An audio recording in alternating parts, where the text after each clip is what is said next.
All right. So for players who are brand new to the game, when it comes to selecting a nation, it can really look intimidating. Because in this game there are so many nations to select, and you can select nations literally anywhere. I mean, you can play anywhere you want to play whatsoever. If you want to play, over in the Pacific somewhere, you want to play in the Philippines, go ahead. If you want to play, as the Incan Empire, or I should say, form the Incan Empire, go ahead. You want to play, as a tribes nation, go ahead. You want to play in Europe, you want to play in Africa, you want to play in the Middle East, you want to play in the steppes. The options are pretty much limitless based on, of course, the timeline you want to play in. And if you don't want to be stuck with just the timelines that the game has, there are plenty of mods out there to give you more and more options for when to play the game, especially Extended Timeline, the main mod that I use and the people on my channel use. Extended Timeline is the most popular mod for this game for a reason, though I don't recommend it when you first start. Instead, I recommend, of course, just learning the base game. Anyways, with that said, 1444 is the absolute best start with to learn the game. And the absolute easiest nation in the game, despite what other people might suggest, despite what other players, other streamers, etc. might say, is the Ottomans. The Ottomans are the easiest start in the game, and even Paradox says the Ottomans are the strongest nation in the game if you pay attention to your tooltips when you're loading. Now, the reason why I recommend the Ottomans over anything else, let's say Castile or Aragon, aka Spain, which is what a lot of people try to push, is because with Castile, Aragon, whatever, just a Spain start in general, it's throwing a lot of new things in the game that a lot of new players aren't going to be ready for. One of them is colonization. In this game, you can colonize new territories. So just like historically European nations did, you can actually send colonists over to empty territories and conquer native nations to then form colonial nations for yourself in other lands. That's a completely different aspect of this game, though, that's very unique. There are essentially, there's kind of a specific group of nations that generally are suggested to play if you're wanting to play as a colonial nation, especially, of course, Western European powers. And so it's an aspect of the game that I don't think a brand new player should have to be forced to learn, since there's so much other stuff to learn in the game. Anyways, so the Ottomans, you can colonize as the Ottomans, but you don't have to. It's not really a forced thing, whereas for the Western European powers over here, a lot of the starter nations, a lot of people suggest colonization is kind of assumed for why they're such a powerful nation. So we completely ignore that, and instead, I like to have people start on the Ottomans because you have all the basics of the game, but you also have tons of huge advantages, plus a super, super strong nation. One of the biggest things to look at for when you're looking to choose a nation is going to be the development. Development, the basic way to explain it, it's how developed a nation is. Like, if you think about real-world nations right now, the U.S. and China are the most developed nations in the world. They have the most infrastructure, the most industry, stuff like that. They're the largest world economies because they are the most developed nations. So that's essentially the best way to explain it for, real world versus what this game is saying. So at the start of this game, the Ottomans are one of the most developed nations in the game. So development is a really good indicator of how strong a start a nation is usually going to have. So you can see the different development levels here. Now, development isn't a guaranteed indicator, but it's at least a good one to look at when you're first starting the game.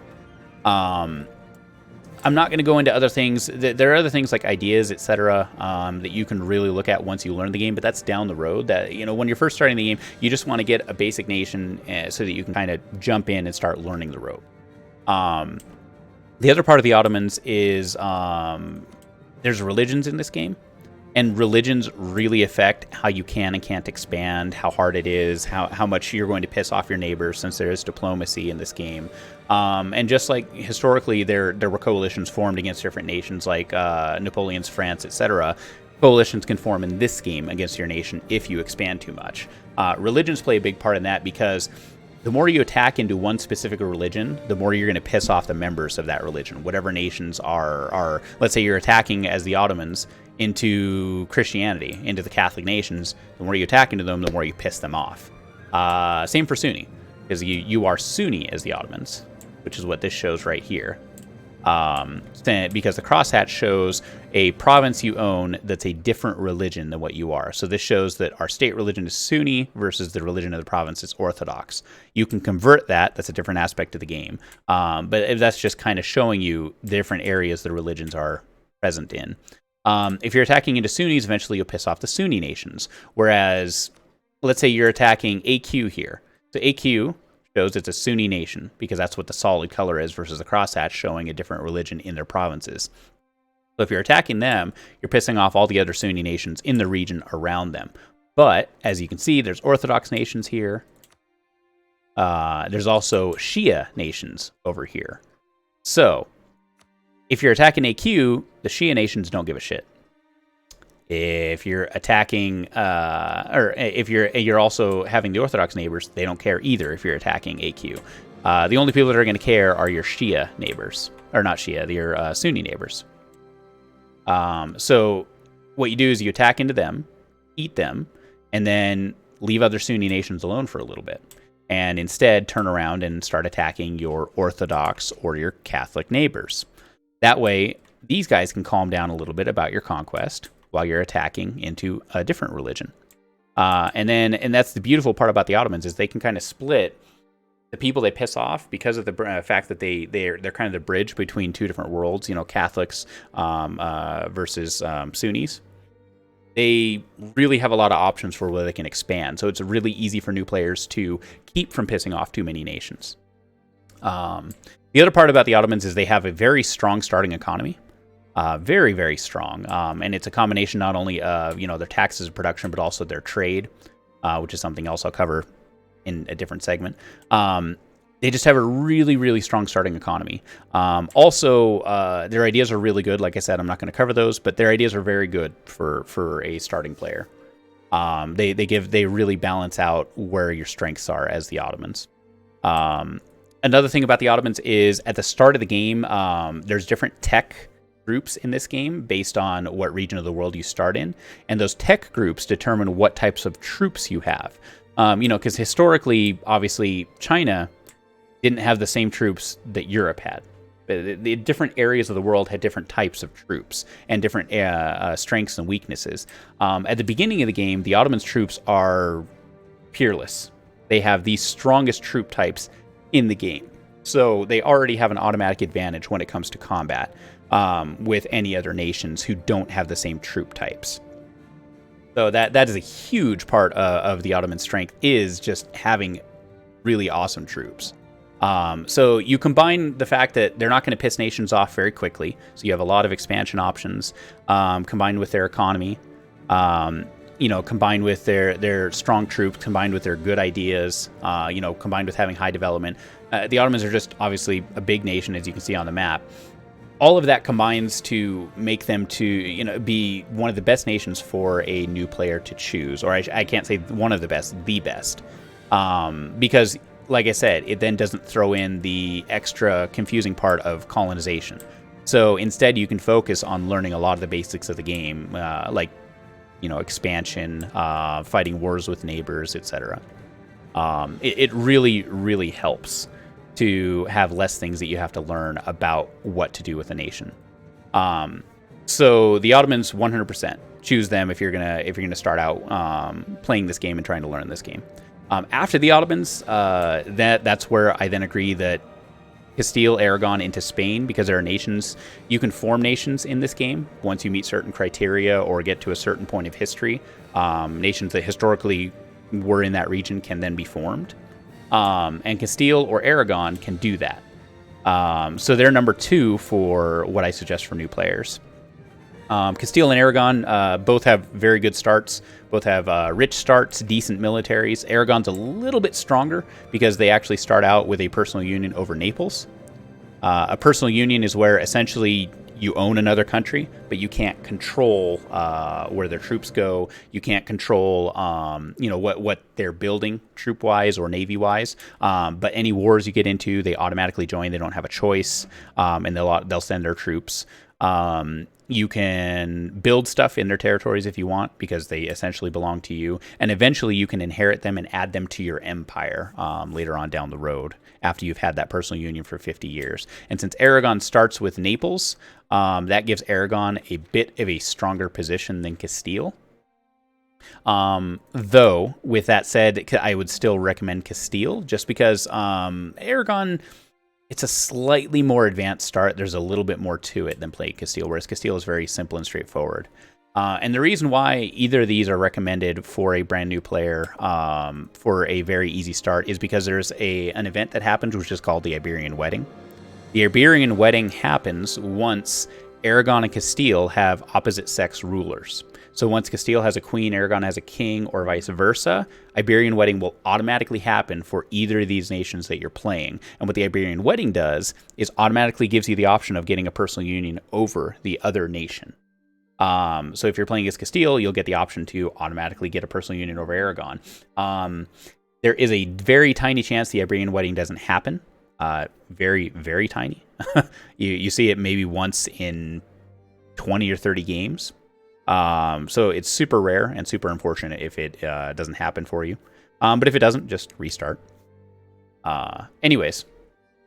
So yeah, when that happens, obviously, you see you have 270 dev here, and then you have 215, 91. So once Castile gets the Iberian Wedding, you more than double your dev, because you can then get Aragon and Naples under you, unless Naples absolutely hates you. So as long as you keep good relations with these guys, you're golden. And then you essentially double your dev, get huge amounts of income, huge amounts of military power, and you become the preeminent power over here in the West once you get the Iberian Wedding. Anyways, Castile also then has the option to expand into North Africa. That's kind of their natural expansion area. For a new player, I would not suggest trying to go toe-to-toe with France. You're perfectly fine to go toe-to-toe with England if you like. Just understand, as a new player, you're not going to be able to land in England. Their navy is far too powerful. But what you can do is try to look at allying France, or once you get the Iberian Wedding, you don't need any allies. You can just go one-on-one with England easily. Try to take over their territories here to deny them to France. Or, like I was saying, you could ally France, and France will almost always have a war with England for the surrender of Maine in the beginning of the game. And if they call you in, just occupy these territories. And if you have them occupied with your nation, France can't take them. Nations have to have territories occupied themselves to be able to demand them in a peace treaty with another nation. So, but that's kind of more advanced stuff that we'll cover for war and different things like that. Anyways, like I was saying, for Castile, it's just another good starter nation. It's got a very good economy. It's going to have the Iberian Wedding events happen. So essentially, events are the reason why these nations are really suggested for starter nations. They also have mission trees. Every nation has different mission trees that they can take advantage of. And Castile, Aragon, but especially the formable nation they can form, Spain, have very good mission trees, which are something else we'll cover, that give them really good options for expansion. From here, though, beyond the Iberian Wedding, Castile being able to then colonize is what really makes it a very good nation, even for brand new players, because colonies, they provide a lot of military power to nations that form colonial nations. They provide massive amounts of economic power because of the amount of trade goods, just the amount of trade income you can get from the New World, from Africa, eventually even from India, because you can push trade all the way from all those different areas, all into Iberia if you want. It just makes Spain a very, very nice beginner nation as well. Just not quite as nice as the Ottomans, like I said, because there's a bit more to it. There's a bit more you have to learn and you have to grapple with versus the Ottomans, including a few different negative events that you have to struggle with as Castile, the Castilian Civil War and things like that.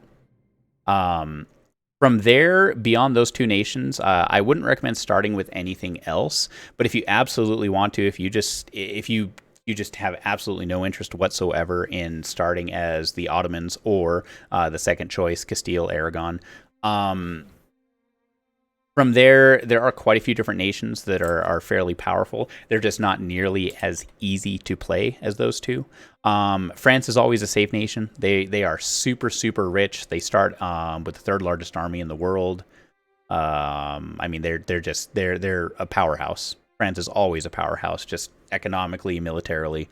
Very safe nation to play, though a lot of powerful nations tend to not like you that are all surrounding you. So that's kind of the weakness of playing France. But you also don't have a lot of risk with them. It's unless you're in the middle of a war with a powerful neighbor, it's rare that another powerful neighbor will attack you. Most nations will avoid war with France if they can help it, even the AI.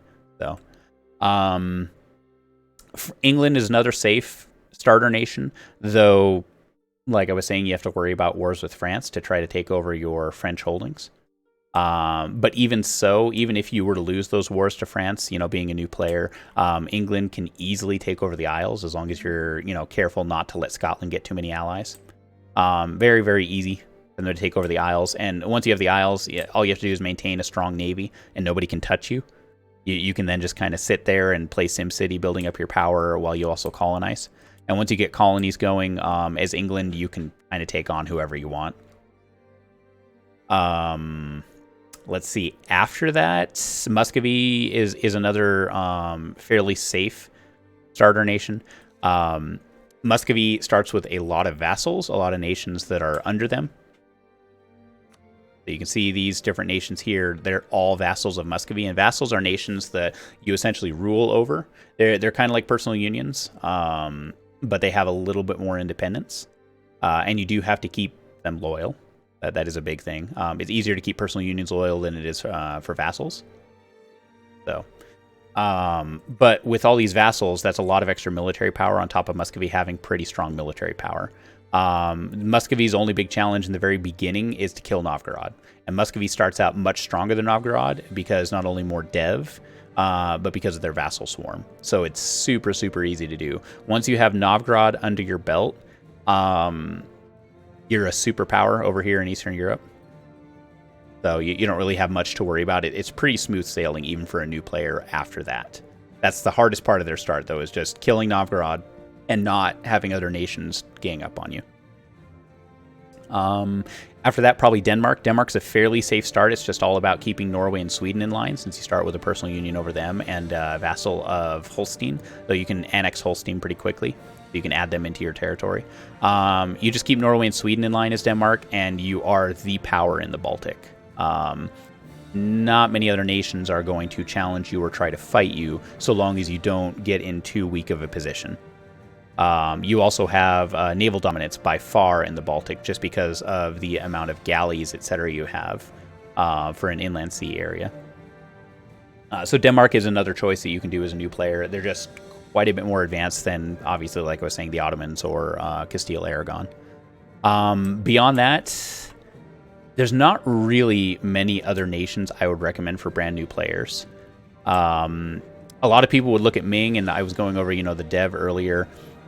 Ming is not a nation I would recommend for new players, simply because they have a lot of issues. They have a completely unique play style with tributary nations and things like that, and their mandate of heaven.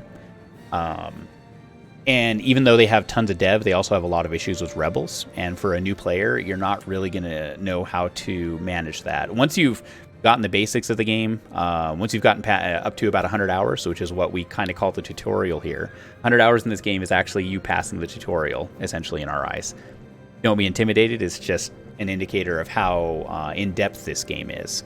The Ming are a nation I don't really recommend until you have about 100 hours under your belt, just so that you have a basic grasp of all the mechanics, that this game has. And then once you have a basic grasp, though, the Ming is a super easy nation to play. It's just, I don't recommend them for a brand new player. Same for a lot of other nations. There's a lot of other nations that are like that, to where once you have a grasp of the basic mechanics, they're very easy and rewarding to play. Vijayanagar is a good one. Super strong nation over here in India. Starts as the biggest nation here in India. Let's see, Poland. Another nation that just is really awesome because they can get they automatically get Lithuania under them in a personal union, just like the Iberian wedding that happens here. So Poland is one of the strongest nations in the game because of that, and because of their ideas and whatnot. But they're a bit more of an advanced play. I'd recommend Poland the same time I'd recommend Denmark for a more advanced playthrough. So beyond that, that's when you're going to start branching out into other nations, though. And, you're obviously free to choose anything you want. These are just the nations that are suggested, obviously, for new players who are pretty much brand new to the game. So, and yep, they focus around Europe because that's basically how the game is. The European playthroughs are a lot of times going to be your easiest playthroughs in the game until you really know what you're doing. So, that's kind of a basic overview of the nations that I really suggest for brand new players. So, if you have questions, feel free to ask.